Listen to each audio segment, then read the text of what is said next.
Okay, thank you. That's it. Nadir, for having at least a short recording of Professor Khaled Abou El Fadl. So at least part of the discussion is also being touched by Professor Khaled, the author of the book that we are referring.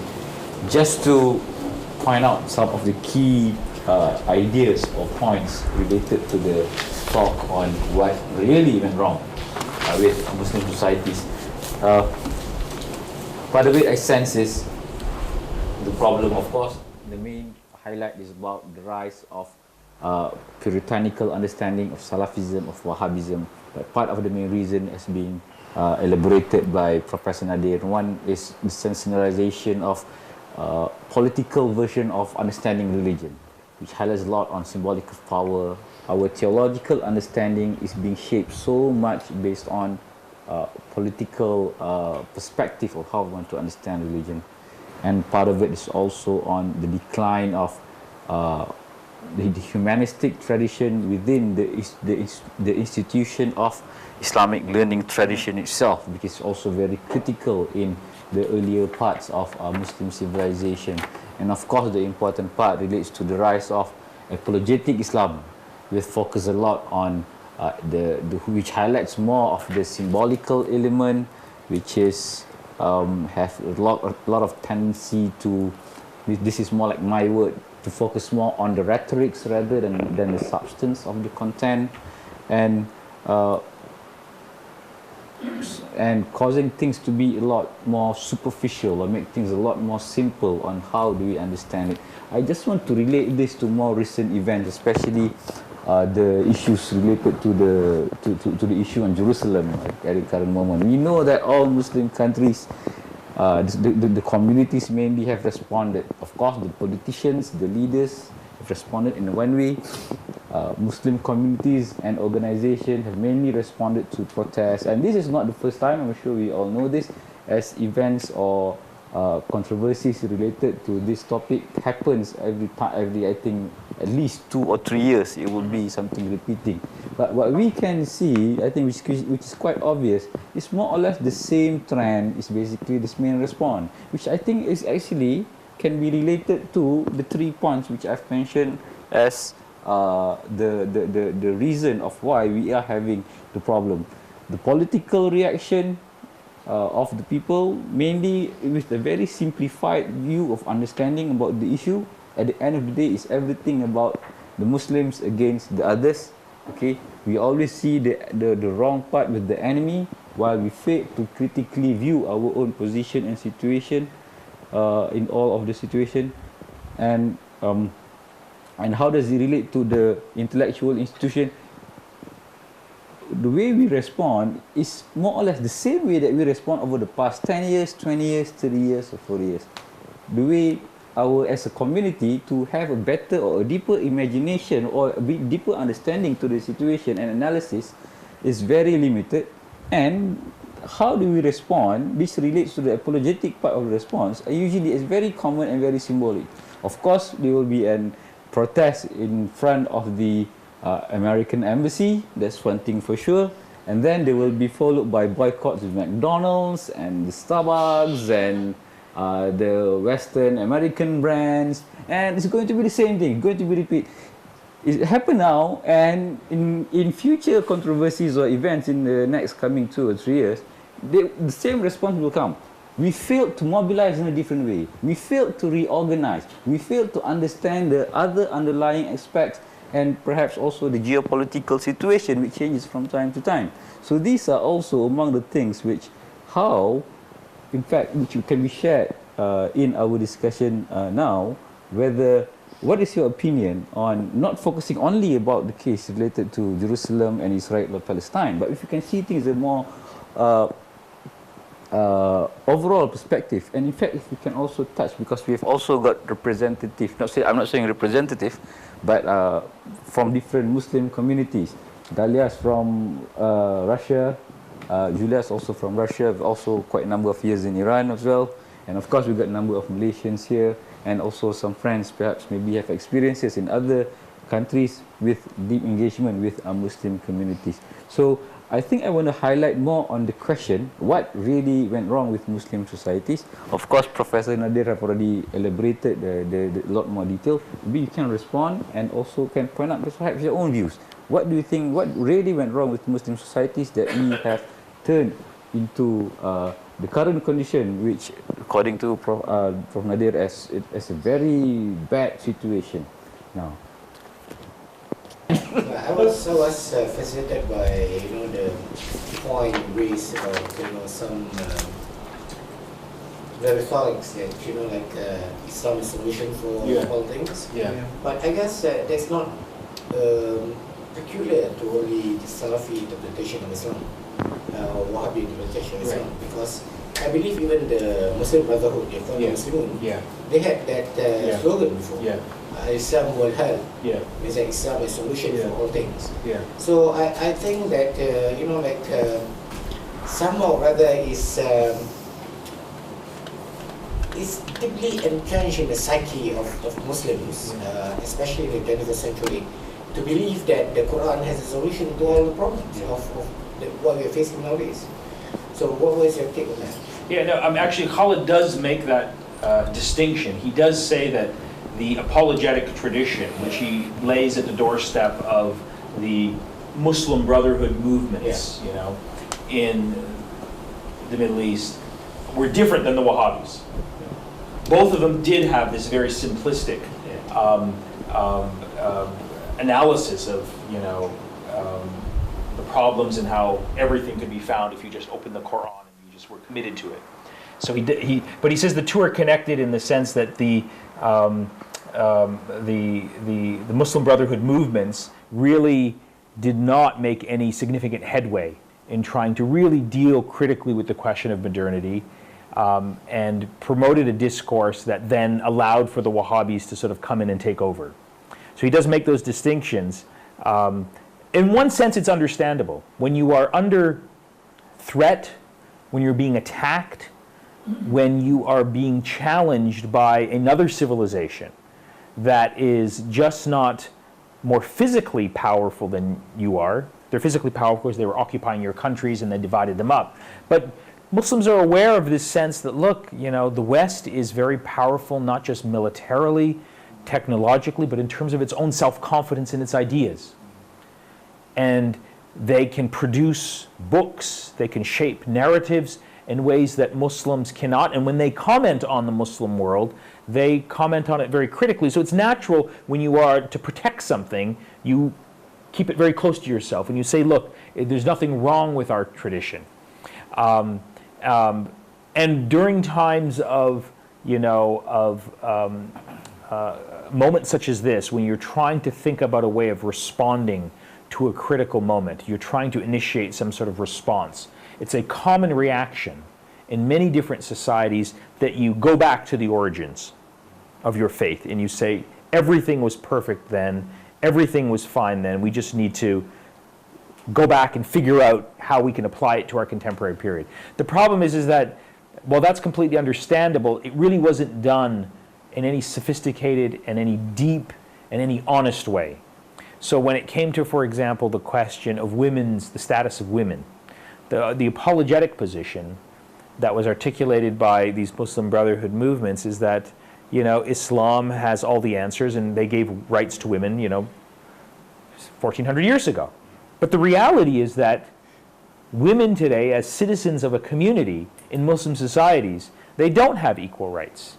And are you willing to prepare to initiate and promote new laws that give women equal status in society and undergo that type of change and try and reinterpret your tradition in ways that can provide? None of that was really done. So the response of trying to sort of protect your tradition from attack is understandable. But I think what Khaled is arguing is that you can still protect your tradition by being self-critical of that tradition and trying to reform it in ways that can meet the demands of modernity. In this case, the demands that women want to be treated not as second-class citizens, but as equal citizens. And of course, this is the challenge of, in many ways, textual interpretation. Because when Muslims, such as, for example, Sayyid Qutb, in his book Social Justice in Islam, deals with the question of the status of women, he says, of course, Islam believes in equal rights. But then he looks at the verses that deals with inheritance, that deals with female witnesses, and it says, look, it says that, female inheritance is half of that of men, and when it comes to witnesses in a court, you need 2 women to 1 man. That's what it says, and that's what we have to implement. And there's no other way of thinking about it. And instead of trying to sort of do a more deeper ethical investigation over these issues, does it actually make sense that women today, many of them who are highly educated and in many ways are smarter than men, do you really need 2? Because the argument that you hear about 2 is women don't have the ability, the knowledge, they need another woman to be there. But in many societies, at least in North America, women are in universities, they're highly educated. Does it make sense if you have a woman who's, let's say, a professor or a highly educated woman, you need 2 of them? I mean, how do you justify that? That type of intellectual rethinking and reinterpretation was never really adopted. And so it's understandable in one sense, because you're under attack, you want to protect what's being attacked. But it's not understandable in another sense. And I think one of the problems is that many Muslim societies, more in the Middle East than in this part of the world, in the post-colonial era, they were repressive societies. They were closed societies. They were societies where the post-colonial rulers wanted to use Islam to retain power. They were not interested in open debates, in discussion, in reinterpretation, in public engagement. They wanted to use Islam and one particular interpretation of Islam to retain power. So they prevented the type of open discussion, analysis, critique. It's not a coincidence that Khaled Abou El Fadl is able to write these books from the safety and security of the University of California in Los Angeles.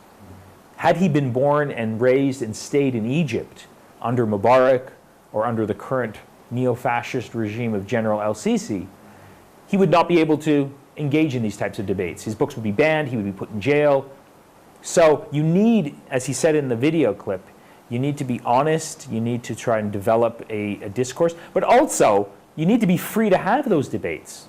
As we see here in Malaysia, Mustafa Akyol comes and wants to make a speech and they arrest him. And they ban your books and they ban his books. So how can you have a reinterpretation of your religion when the state authorities will come in to your community center or your home and arrest your speaker? You need the freedom it presupposes. I think one of the reasons why historically the West was able to develop and produce a sophisticated intellectual tradition is because when the West was developing and modernizing from, let's say the 16th century onward, it was a very different world.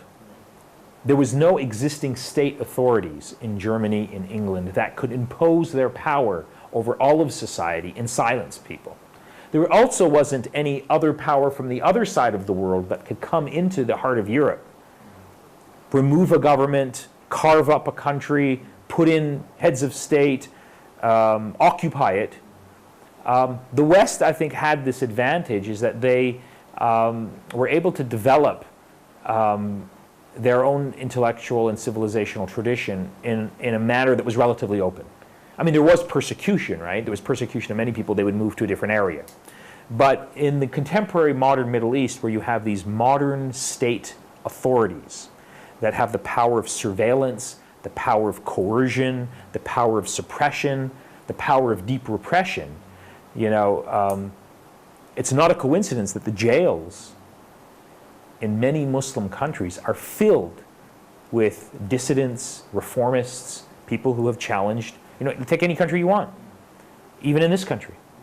So this is a problem that prevents this type of open discussion, debate, meeting from taking place.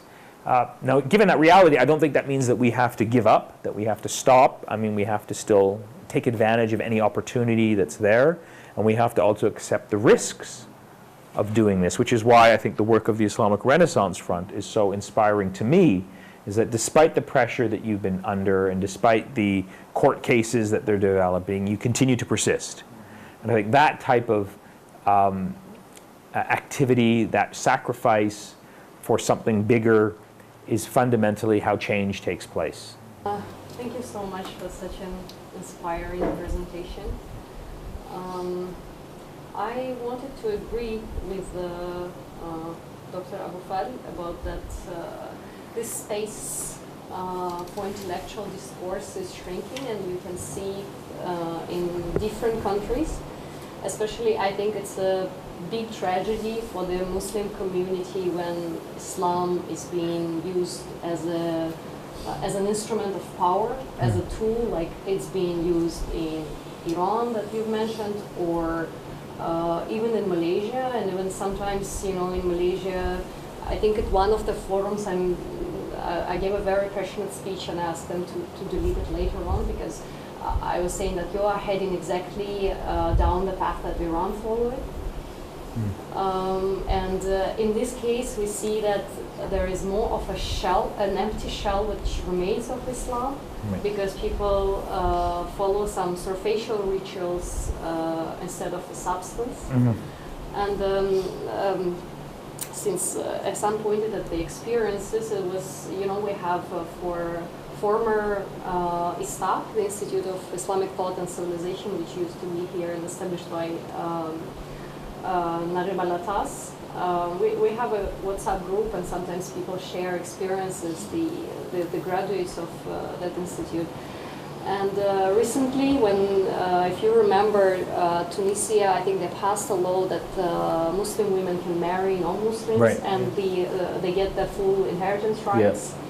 And there were many posts in our groups, and there was a huge discussion about, oh my God, what Tunisia is doing! We have to do something about it. And when I just said that maybe we don't take our Bible to their monastery and teach them how to live, and let them decide for themselves. So I was reading, I was given several lectures by our fellow students that I'm simply a non-Muslim if I dare to say such kind of things. So what you do in this situation, you just finish the discussion there and then, because you see it's counterproductive to engage in it.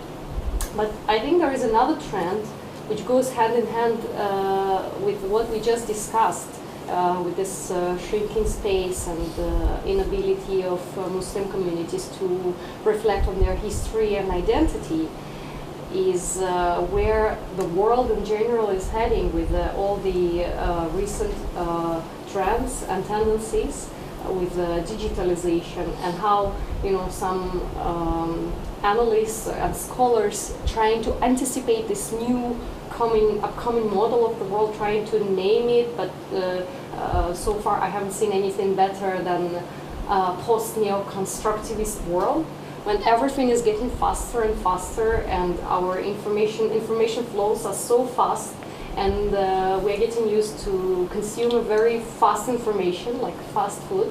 So I feel that chances for, let's say, such books as Reasoning with God to be read are even more shrinking in this kind of the world, because people are not willing to spend much time on reflection, and books like this, they are very deep. Like if we take that book by Mustafa Kemal, it was more for I think it's more adapted to public consumption, to faster consumption. This book we really need to put time, and it's a real tragedy that I think chances are even lower, not only due to the things which are going on within Islam, but due to the things which are going on in the world in general.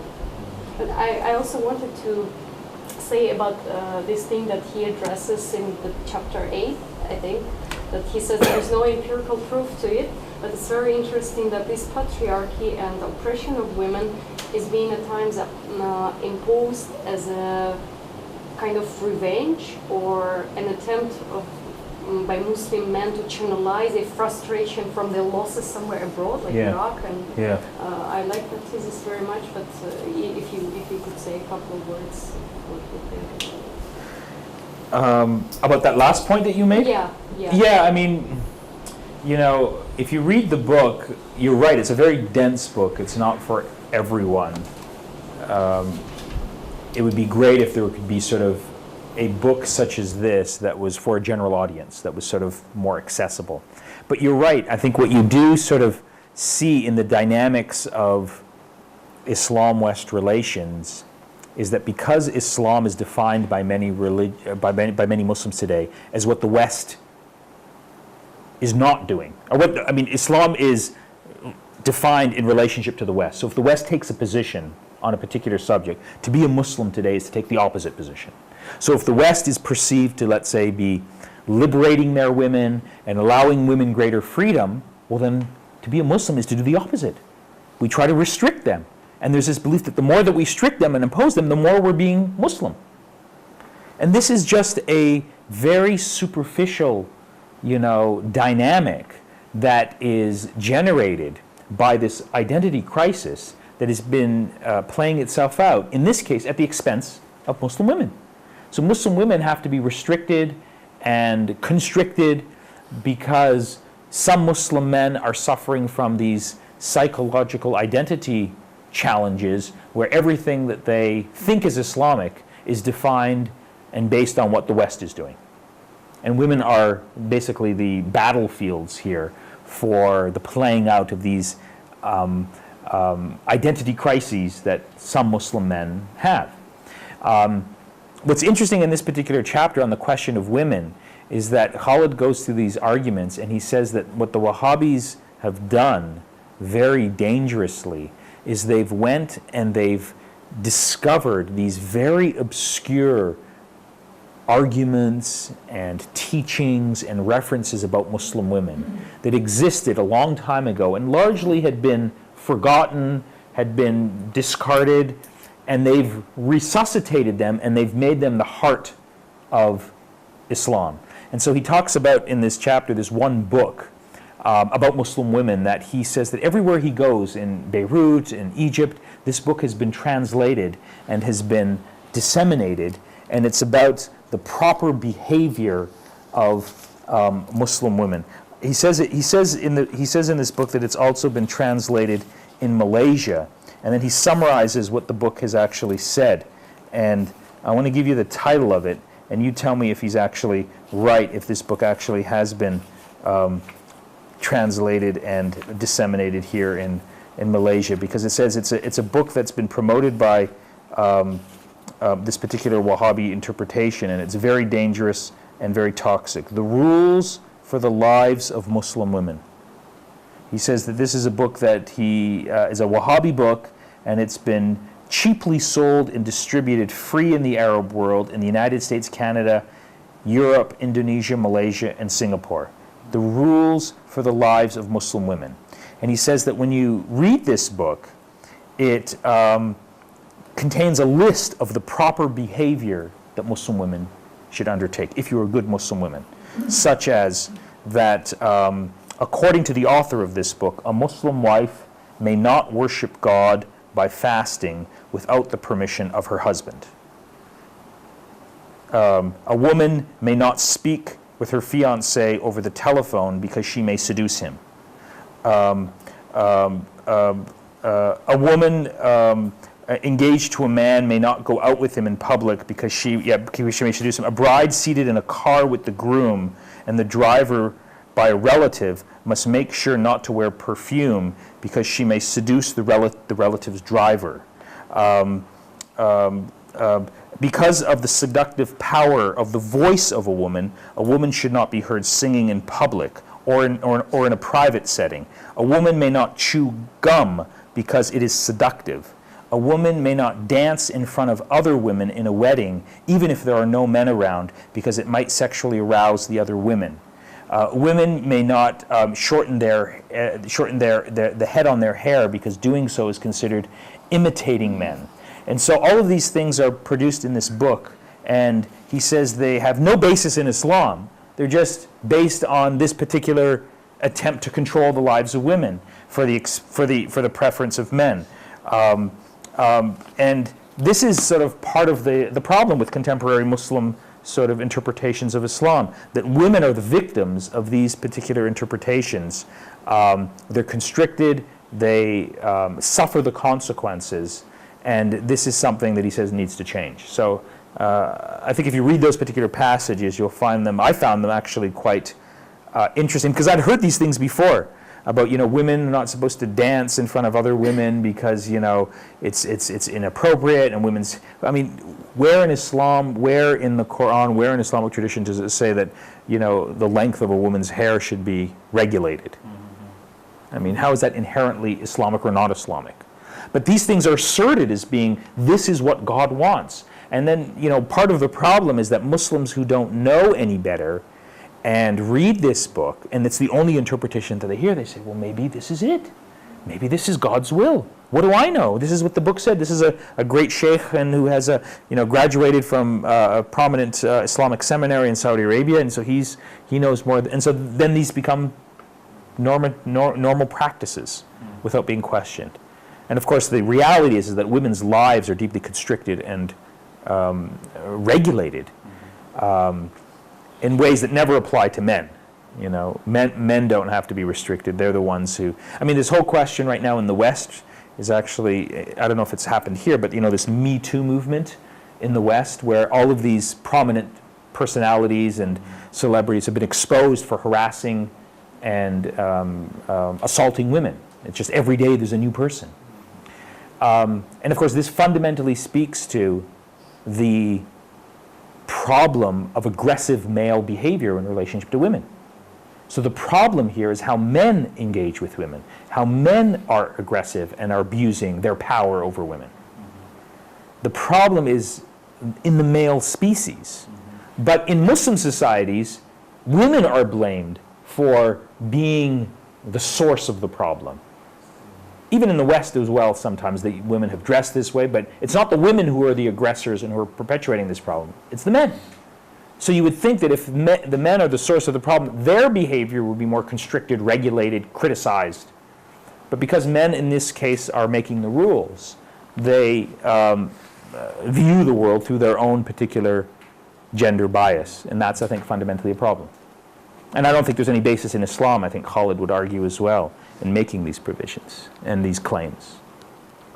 Sometimes not only towards women, but towards men as well. So now we don't have the house of cards anymore. Yeah. That too. But generally, these stories are overwhelmingly, male aggression against women, and it's existed for a very long time. And now, thankfully, these things are being discussed, and hopefully something good will come out of them. And in some of the debates that I have with my students and my friends, there's a general realization that in Muslim societies, these things aren't even talked about. And a lot of these types of acts of harassment, assault, violence take place all the time, but there's no accountability, there's no consequences. Women just have to suffer in silence. So I think, this question of this gender bias and this gender, these gender relations have always existed. Now thankfully they're being discussed, and they're being discussed now because really of the courage of these women who've come forward and have sort of spoken out about it. And so this is also a problem in Muslim societies. They just don't get talked about, and I think they should. Any more opinions, suggestions, comments, ideas? Julia, maybe? Julia, go ahead. I just wanted to add a little bit about the problem. I also think the problem is not only narrowing down this discourse, but also institutionalization of it in different countries, like Iran or even here. The budget that they approved for the next year for the religious bodies in Malaysia, it's huge, and it's not transparent at all, because it's a big system.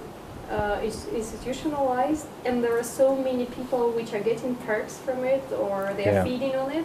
That's why when you're trying to counteract it, it's not that you are just going against some social groups and some certain narrative. You're going against the whole system, which has the law enforcement machine behind it. It's difficult.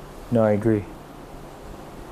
Thank you so much. I also found a lot of consensus or the questions, I mean, all of us are asking, I think, why the Islamic in such situation. So, from my experiences, I graduated from Russia, and my major title was Orientalism. And then I came to Malaysia to continue my PhD here in Islamic University of Malaysia. And I was surprised that they're so against this specific word, the Orientalism. Really? Yeah. Why? To say that they find it like the Western scholars, they are showing Islam in the bad image and all these things. Yeah. And for me, it was so surprising. And here they are talking a lot about Islamization of knowledge. Right. So, and I think when you talk about that, the main idea of how to say what we can do is go back to our intellectual tradition, study, go to ethics and so on. So, my question is where we should do this. I mean, so Islamic University, I think this is the place where we're supposed to study all this. Yeah. This kind of institution should be Yeah. in front of this intellectual tradition. But I think it becomes the opposite. Islamic University seems not the place when you can question Islam. Yeah. Definitely not. Yeah. And so I'm now I'm in the faculty of Islamic Revealed Knowledge and Human Science. So this is the place where we're supposed to study intellectual tradition. Right. But I think we don't. Yeah. We have Quran and Sunnah. We Yeah. have Usul al-Fiqh. Yeah. We don't have any courses related to philosophy, Yeah. intellectual traditions, and Yeah. so on. Yeah. So, and the religion is very, very monopolized. Yeah. So, and I think this is a big question. So, it's a big problem also at the same time. And at the same time, they are very against the Western scholars, what's going on. So, and me, up until now, I'm trying to understand what do they mean by Islamization of knowledge? Why they're so against it? Because how to say, I think knowledge is the one. So how to say, there are facts, there are, I don't know, scholar, academic approach, and so on. So how you can say this is Islamic approach, this is against it? So and thank you so much. You know, when the Prophet Muhammad famously said, "Go unto China to seek knowledge," there was an assumption that knowledge is independently there in China. He didn't say, just go to the Muslim world to seek knowledge. He said, go to China. So I think there's an argument there that knowledge, as you just alluded to, doesn't have any religious adjective attached to it. I think this whole debate on the Islamicization of knowledge is very much rooted and connected to this apologetic tradition that Khaled is talking about, this attempt to deal with this Muslim identity crisis, that we're living in this world and we are aware of the imbalance of power, that the West is powerful and sophisticated and expanding and the Muslim world is not. And we want to be able to engage in that world, but we can only do it in ways that are safe and secure to our own personal identity. So we have to have Islamic knowledge. But if you look at the whole history of Islamic civilization, you know, in its golden age, in Andalusia, there was none of these debates about the Islamization of knowledge, right? They were studying a lot about the and the Greek. I mean, when Muslims were reading the classical philosophical debates of ancient Greece, of Aristotle and of Plato, there was no concern about this, right? This is a contemporary moment rooted in the crisis of colonialism and postcolonialism, and this attempt to make things, to I think in many ways perpetuate this intellectual weakness by saying that we can only appropriate knowledge if it's Islamic. You know, there's no history, there's no recording that I know in the whole 1400 years that Muslims were interested in this Islamization of knowledge, right? This is a contemporary manifestation that is rooted in this this identity crisis that Muslims have with respect to the West. In terms of, you know, I don't know, I just know a little bit of what I've heard about this Islamic university. I had one friend who was teaching philosophy at the university. We don't have philosophy. Well, yeah, this was in the 1990s. He fled Malaysia and he fled the university. And he said they had philosophy in the early days, but it was his attempt to engage in philosophical discourse was so rejected and repudiated that he left Malaysia and he said he never wanted to come back. And he had such a bad experience at the Islamic University that he also had a crisis of faith. He sort of questioned everything because there was no appreciation. He was a philosopher by training, a very smart person.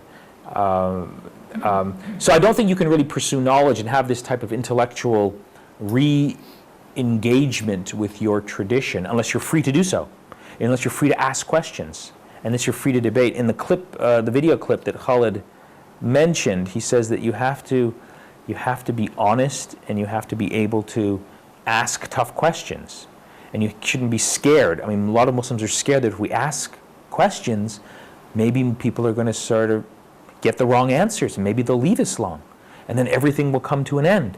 So there's a fear of knowledge, and there's a fear of honesty.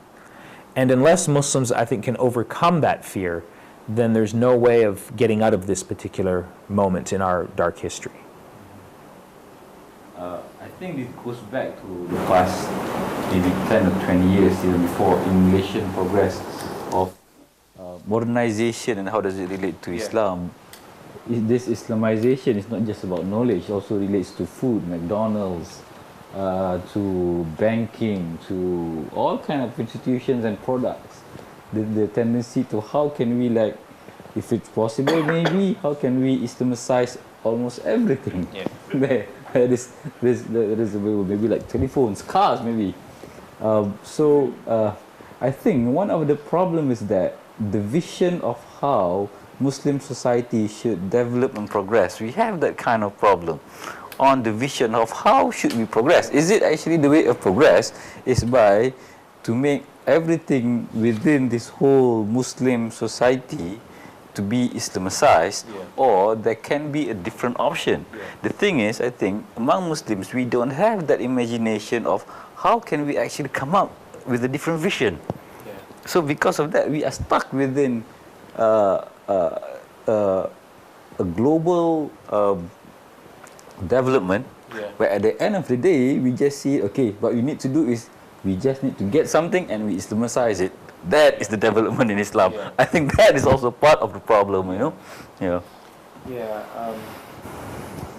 I haven't done a lot of thinking on this, but this whole attempt to Islamicize everything, as I said, my own interpretation is that this is rooted in this identity crisis, that Muslims don't feel comfortable in the modern world. They don't want to ask questions, so they want to create these little categories. But Islam has been around for 1400 years, and they've met a lot of challenges, and they've engaged with a lot of different ideas, and there was none of this debate on Islamicizing knowledge. I mean, Muslims historically have always Islamicized knowledge just by following a particular ethical and moral set of values that are foundational to Islam, right? Based on their own independent judgment and their own ijtihad. They didn't need to Islamicize knowledge. And to Islamicize knowledge also presupposes that there's only one way of doing things. And it's the way of the people who are in power, who define what is Islamic knowledge and what is correct or what isn't.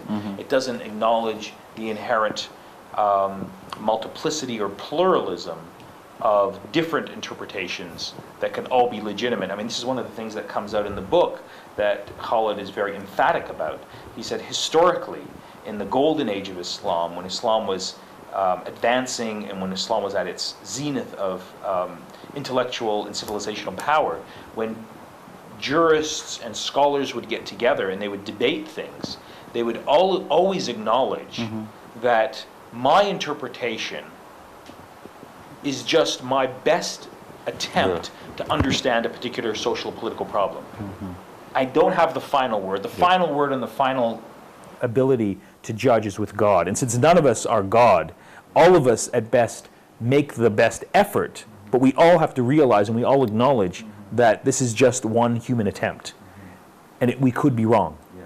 That type of, I think, respect for diversity of opinion has completely been lost in the contemporary moment, where everyone wants to claim that my interpretation is the only one and everyone else is kuffar or is off the path.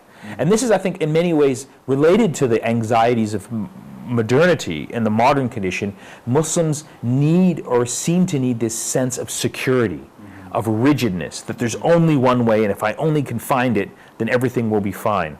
But I think it's fundamentally a reflection of the weakness and the inability to come to terms with the modern condition. In many ways, as Khaled writes in the book, it's a complete aberration from the historic tradition of Islamic learning, where scholars would always acknowledge that their view is never the final view. There's always other views. And that, I think, has been completely lost in the contemporary period. I would like to look at this today's reading from the perspective of power. Yeah. The United States is the most powerful nation today. It has got military bases all around the world. It's got military alliances with so many countries. And since early 2003, I mean, they invaded Iraq, saying that there was weapons of mass destruction, and then suddenly say, oops, sorry, nothing was found. And then Afghanistan was first to go, based on the fact that Osama bin Laden was there, and so you went and invaded. And then after that, there was Libya as well. Libya fell down.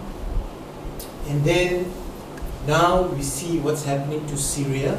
The United States is still attacking Syria, parts of Syria, although it is not being, the Syrian government has not requested for its help. The United Nations hasn't given its permission for the US to be military power in Syria.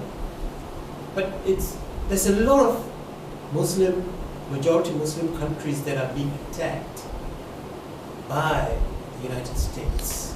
So giving this sense of anxiety towards many Muslim majority states. So now, this is the situation that we are having now, you see. Part of the issue, I think, to resolve this issue, to resolve this problem, would have to be a military solution. I don't know. Can I have your comments on that? This question, because most of tonight's discussion, we're talking about the kind of top-down approach. What happens from the political elites, the decision that they made, and the use of their influence and power to propagate this phenomenon. But although I'm more interested to talk about what's going on at the receptive side, by the general public, when this is imposed or introduced. What were the reactions, and could there be problems there as well? But the ability to self-reflect, criticize, or what? Yeah. So, just a question. I think from what I hear, from the reading just now and from the sharing the video, very frankly, if I didn't realize that I'm coming to a place where people are basically talking about Islam and stuff like that and what really went wrong, I'll be thinking that I come to a humanist discussion. Because if you were to take the words and the iconography of Islam, all right, essentially what you're basically talking about is actually the quest for honesty, the quest for truth. We should not have any idea. In fact, this was something I raised up when we were, at one time there was a lot of talk about Makasik Sharia, and everybody was talking about Makasik Sharia everywhere. And somebody was talking about, oh, this is Islamic justice, and I was asking the question, why must justice be Islamic or Christian or Buddhist? Justice is justice, right? And the person who presented actually got lost. He couldn't really respond. But what was presented today in this reading was excellent. And I think I agree with the fact that if this is what Islam was, that's probably one reason why it spread. Right. If Islam is what we see now, I don't think it will spread. That's for sure. Yes. I mean, for anything, if things are honest, things are about truth, we should not be basically based on a particular truth, or whether it's a Christian truth or whatever truth. It should be something that's neutral. Then it goes great. But I would have to say very honestly that the way it's been presented today is so far removed, from what the perception of me as a person who doesn't follow Islam or whatever is so far removed from the kind of so-called inverted commas Islam that you see around the world. Yeah. And to basically agree to the interpretation, because a lot of things that I see Muslims are facing is basically a very human reaction. I mean, you don't have to call it Muslims, but people who are oppressed, people who are colonized, right. Anybody who goes through that as a normal human, you will actually react like that. Right. Very natural, because it is very natural to be emotional as a human. Then the question is, where is the higher value of the religion in all of this? Mm-hmm. Where is it? I think the discussion today alluded to some of it, and I think that is really breathtaking. It's very inspiring.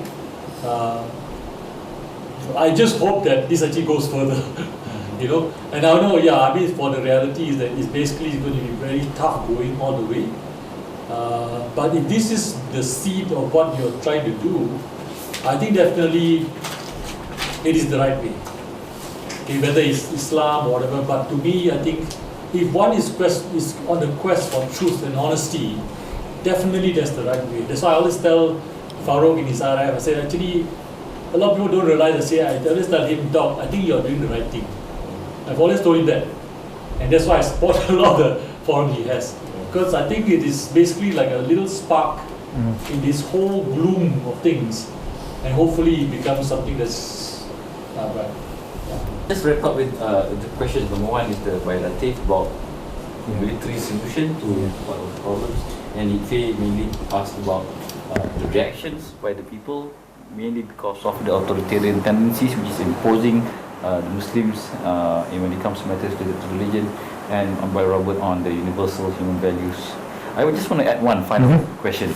So you mentioned at the start that your views and also the views by Professor Khaled Abou El Fadl, and I think it's also more or less the same view that most of us, at least here in the room, that we are sharing, that we Muslim societies, we are in the state of in a very low state condition. We are very poor when it comes to development. We are having all this kind of problem, and one of the main reasons for this problem is because of the expanding, using the word by Prof. Khalid itself, is the rise of culture of ugliness in modern Muslim societies, mainly due to the influences of Wahhabism, mainly coming from Saudi Arabia. We know that politically and globally, internationally as well.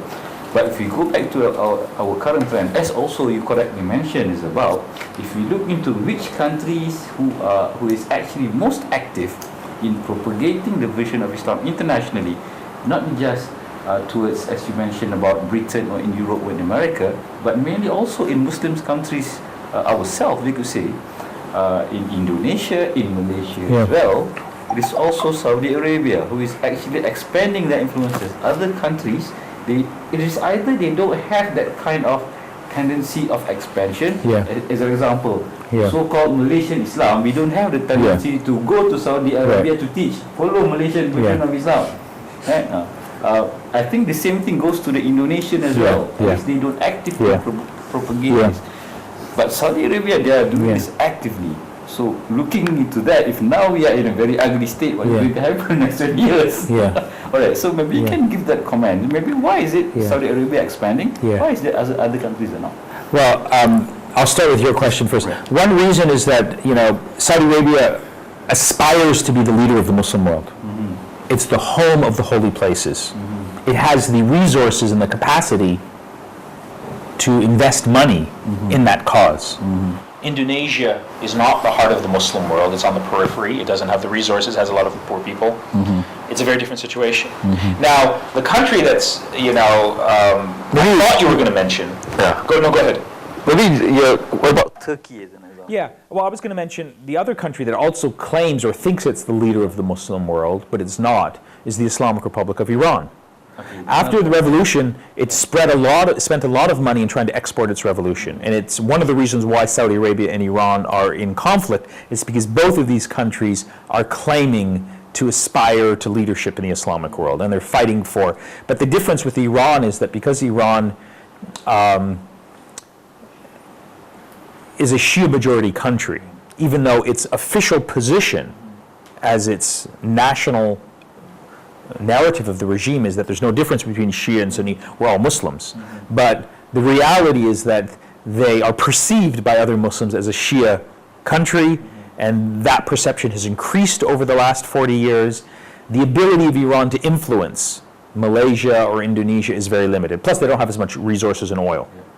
So Iran's reach and ability to project itself, even though it does, like if you go to, I was in Bosnia last year, you go to, in downtown Bosnia, there's a big office in the heart of the main street where the Islamic Republic has this public information office. It's there for propaganda purposes.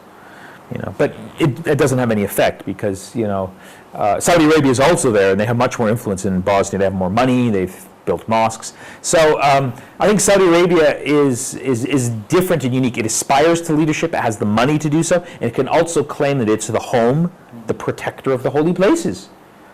It has one way of, I think, Saudi Arabia influencing its position in the world, it's through this concept of what's called soft power. Does anyone know what soft power means? Diplomacy. Diplomacy, yeah, not power in terms of physical might, but through the power of ideas and influence and culture. And Saudi Arabia, by spending money, so I hear they just bought a piece of land here and they're setting up some King Salman Institute for Tolerance. So this is what they do, I mean, it's given to them, yeah, but they're going to set it. They have something in Vienna too, right? So this is what they do, and so the king in Indonesia too as well. in Indonesia, and so there was a big delegation, right, from the Saudis who came over recently, and they, invest a lot in this part of the world because there's a lot of Muslims here, and they want to have that influence. So I think that's what motivates them. But of course, the tragedy is that when they invest in this type of activity, what comes with it is a very puritanical interpretation of Islam. That leads to a lot of social problems, and it leads to things that we've been talking about. Yeah. I think so. That I hope answers your question. Yeah. Does it? Do you foresee in the future a steady expansion of? Yes, because I think Saudi Arabia is deeply invested in this. King Salman and his delegation were here 2 months ago. Yeah. This is ongoing. It's not stopping. The only way it can stop is if, I think, Muslims start to organize and push back. But of course, Saudi Arabia has spent, over the last 50 years, $100 billion. How much has the Islamic Renaissance Front spent? There's an imbalance, right? There's an imbalance. Yeah. I mean, if I had $100 billion, trust me, I could change a lot of things. So I don't see it changing. Yeah. So with respect to Latif, is it your question? You're absolutely right. There is this sense that Muslims feel they're under siege. They're occupied. They're attacked. They're humiliated. I think the reason why Palestine is such a symbolic symbol of identity for contemporary Muslims is because in Palestine it embodies the feelings of humiliation that Muslims have felt since the beginning of the colonial period. Even though colonial period has ended and there's these independent states, Palestine is the one part of the Muslim world where colonization is happening every single day in front of our eyes, supported by the United States and the West. And it keeps alive this sense of anger, humiliation, and this historic memory. Continues, yeah. So when I tell my students, there's a really smart person, a really good Indian intellectual who you might have heard of. He writes a lot in the West. His name is Pankaj Mishra. Anyone know him? Pankaj Mishra is this prominent Indian intellectual. He wrote this book about 3 years ago called On the Ruins of Empire, where he looked at 3 central figures in 3 different parts of the developing world that shaped the response to colonialism. The Middle East, India and China. And the figure that he profiled in the case of the Middle East was this fascinating figure who in many ways is the founding father of modern Islamic political thought, Jamaluddin al-Afghani. And he basically told his story, how Jamaluddin al-Afghani is considered the founding father of modern Islamic political thought because he articulated the core themes of modern Islamic political thought that were to take and shape the discourse in the next 100 years. The theme of using Islam as a source of empowerment to fight back against imperialism, the theme of pan-Islamism, the theme of the need for rational approaches to the modern condition, and the theme of also criticizing the traditional religious establishment who didn't care about science and modernity. And so all of those themes, and so Pankaj Mishra in the beginning of this book, and this gets to your question, says that it's wrong, he's writing for a Western audience, he says it's wrong for people in the West to impose their view of history onto the rest of the world. To think that the most important events, Pankaj Mishra says, in the 20th century were World War I, World War II, the Nazi Holocaust, the Cold War, and then the falling of the Berlin Wall. Those were important events for the West. But he says for most of the developing world, India, Southeast Asia, the Middle East, the most important event of the 20th century for those parts of the world was the struggle for political independence, was the struggle against colonialism, was the struggle for self-determination. That is the most powerful organizing theme.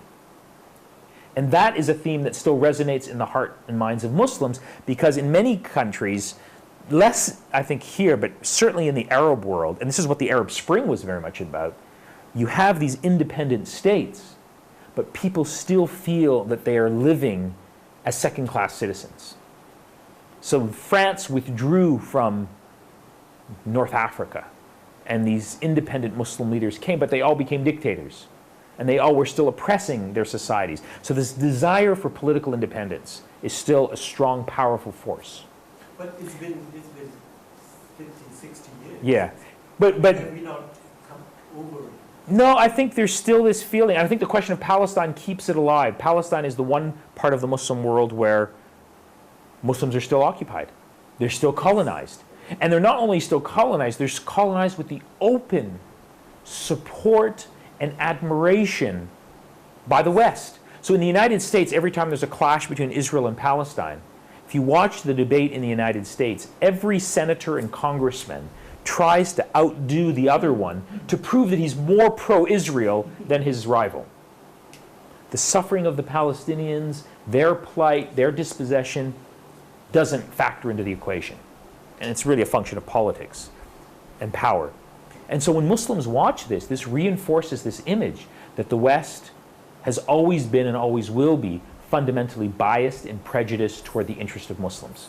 The case of Israel-Palestine is black and white. And what Trump did last week is just a reminder of that. That's why I like Trump, because he's very... He exposes this, yeah.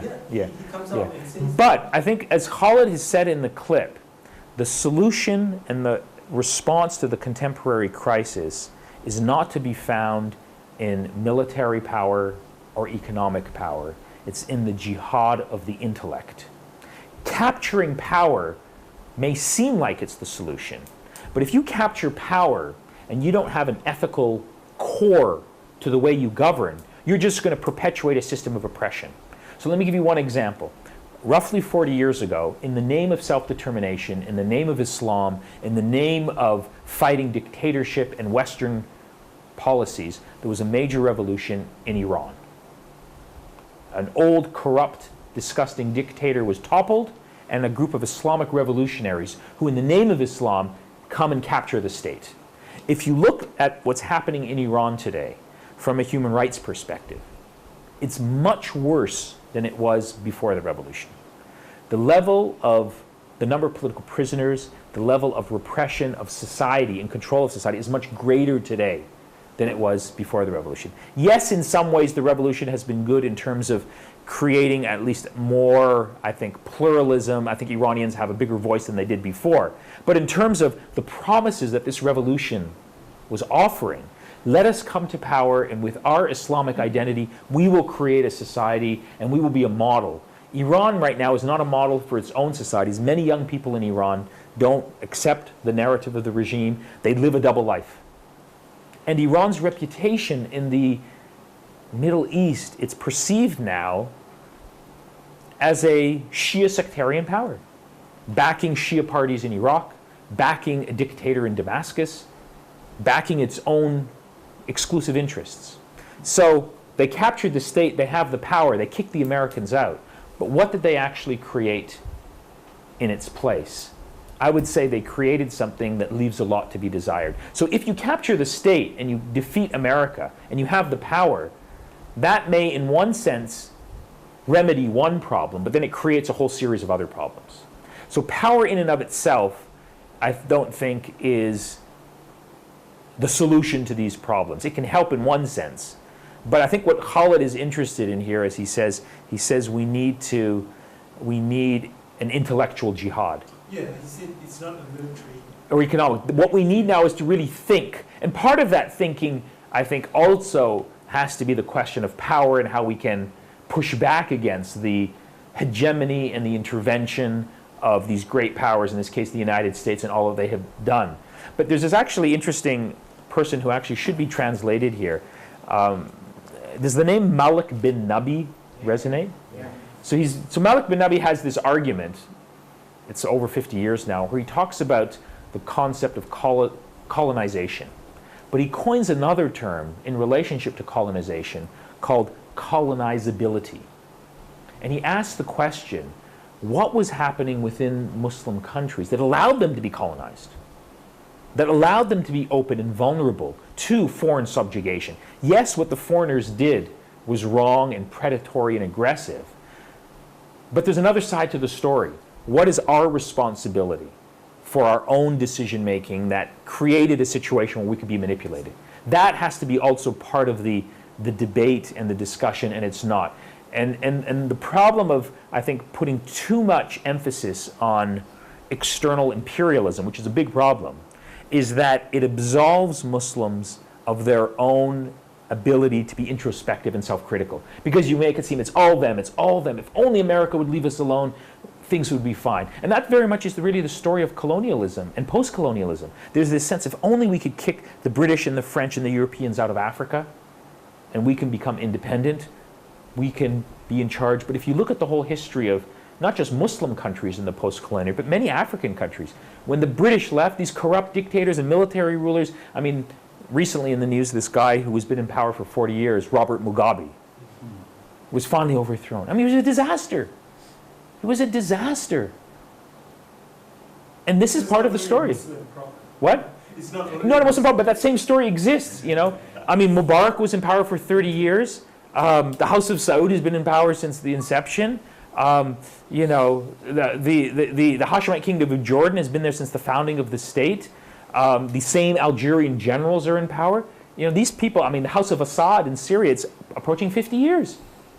And when people rise, they crush. And so this is part of, I think, the story that we have to come to terms to. And I think, you know, just a military response is not, in and of itself, going to provide the answer, because we've tried that in many ways. There has to be a much more, I think fundamentally what Khaled... It's a deterrent. It's what? As a deterrent. What do you mean by that? I mean, you look across the Muslim nations, Yeah. taking North Korea for Yeah. example, okay, it has not been attacked because it has got Yeah. nuclear Yeah. power. Right. It hasn't been attacked, but look what's happening internally. People are starving. Yeah, but It's a repressive, ugly state. It would have been if it didn't have any nuclear capability. It would have been what? It would have been, they would have attacked it. Yeah, possibly. You know, I mean, by now, but possibly. But I think the issue of whether North Korea has nuclear weapons or not ignores the much more pressing reality, is that people in North Korea are living Yes. in the most repressive. I mean, if you hear the stories, Yes, it's like yes, it's a prison. It is the most repressed state in the world, and people just living in fear. If you hear the stories of people who fled, so the regime in North Korea, like other authoritarian regimes, plays the threat of American aggression up, which is real, to justify its own hold on power.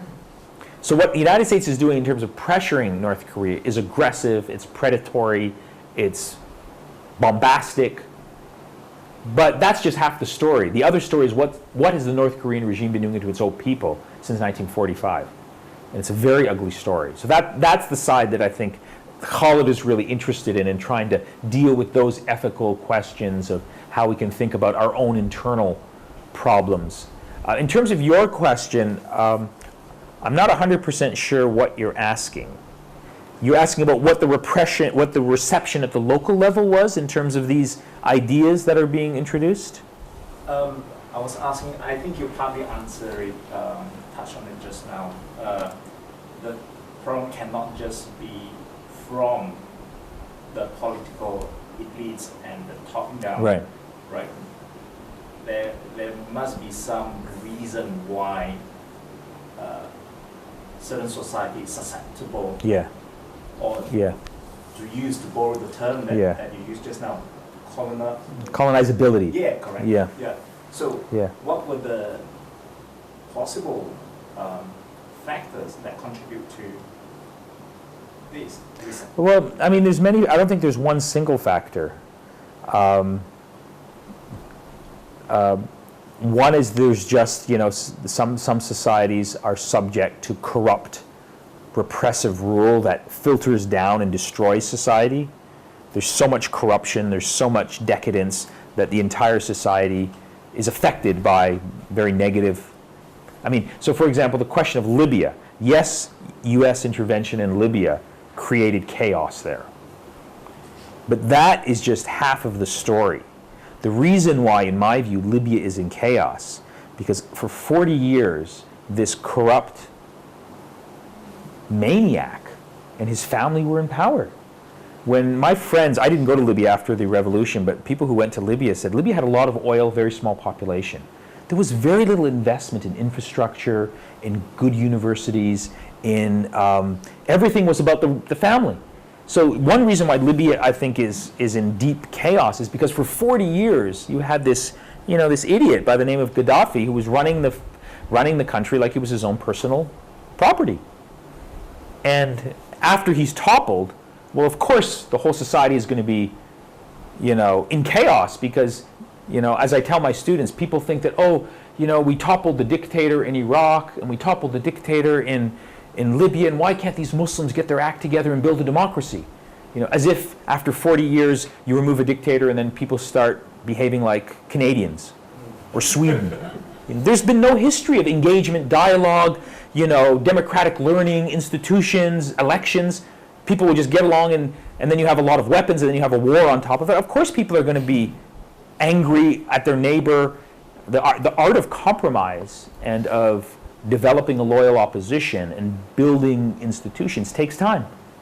You can't expect that if you just remove the dictator after 40 years of deep repression, you're going to have, an advanced democracy. That's not how it works. So I think one reason for the colonizability is the corrupt rule. I think that's one big reason that filters down, and very repressive societies where people, whenever they're let go of that repression, they're angry. They want revenge. It's natural. So I think that's going on. There's also, other factors as well.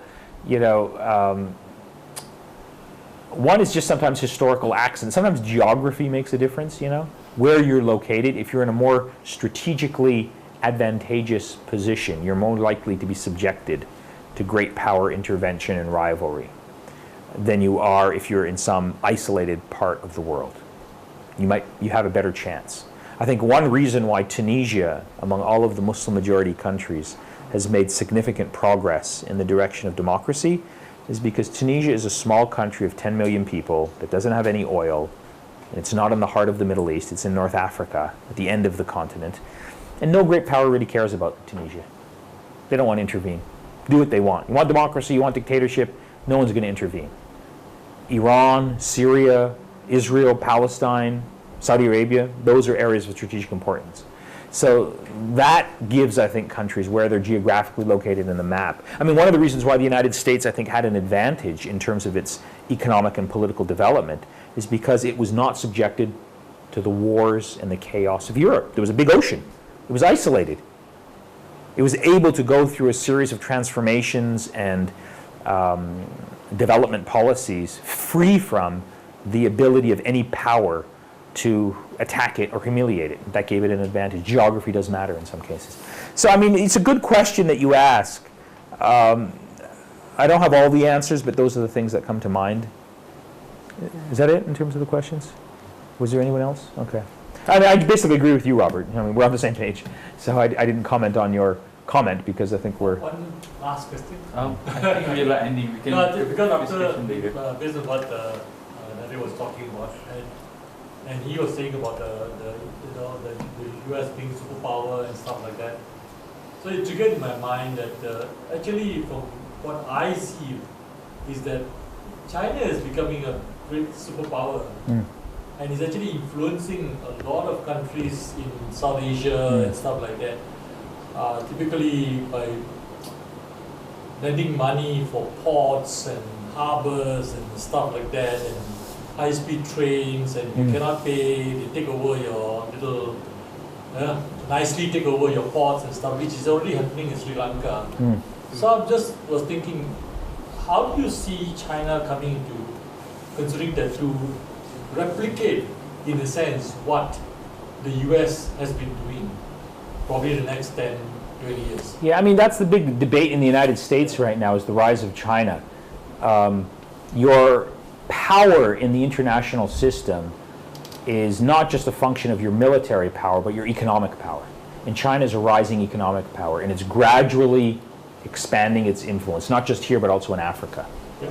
But what's interesting is that it hasn't been interested up until now in terms of using its economic power to get politically involved in any of these disputes. It hasn't shown it yet. Yeah. It could, but I think it's playing a very careful game. It has a lot of influence. It's a rising power. And, you know, eventually, if you follow the logic of international relations, its own interests will force it to get involved politically and militarily as it starts to become a major player where it has interests. And particularly if there's a vacuum, if the United States starts to continue to decline, it almost, you can predict, we can't say when this will happen, but it's almost, you know, if one had to bet, if China becomes a rising power 50 years from now and the United States continues to decline, then the likelihood of China asserting itself politically to try and shape these parts of the world where it hasn't had influence would be very high. It would be in its own interest to do so. That's the logic of international relations. We'll have to see, though. I think we're too early to tell. Thank you very much. I think we had like a very good discussion. Just to sum things up, of course we covered very comprehensive discourse related to problems and some ideas that we should consider with our continuous work for progress and changes. But I think just to wrap up with the final word by Prof. Khaled Abou El Fadl and also by Prof. Nadir himself is the need for jihad, which is actually intellectual, which is actually cultural, which is supposed to be our main focus, and in fact is what actually part of what we are doing. So we are not just sitting here having fun talking, right? So it's also part of what we are struggling and to for a better future of Muslims in Malaysia and also the whole world in a more global sense. Thanks again to Professor Nadir. Thanks again for everyone. Of course, this is just the first talk with Prof. Nadir. Tomorrow we're going to have a forum at 2 o'clock in Concord Hotel. The forum will be on, what is the title tomorrow? Does Muslim society, does democracy require secularism? Does democracy require secularism? And then there will be another talk on Sunday, and then there will be another book discussion on Sunday evening. That will be interesting. It's going to be on Fazlur Rahman. Yeah, that will be interesting. And then there will be another session on Monday afternoon, another program. So we're going to have a lot of opportunities, to talk more on topic and related issues. So look forward to meet you all again. And of course, Thank you. Nadir. Thank you everyone.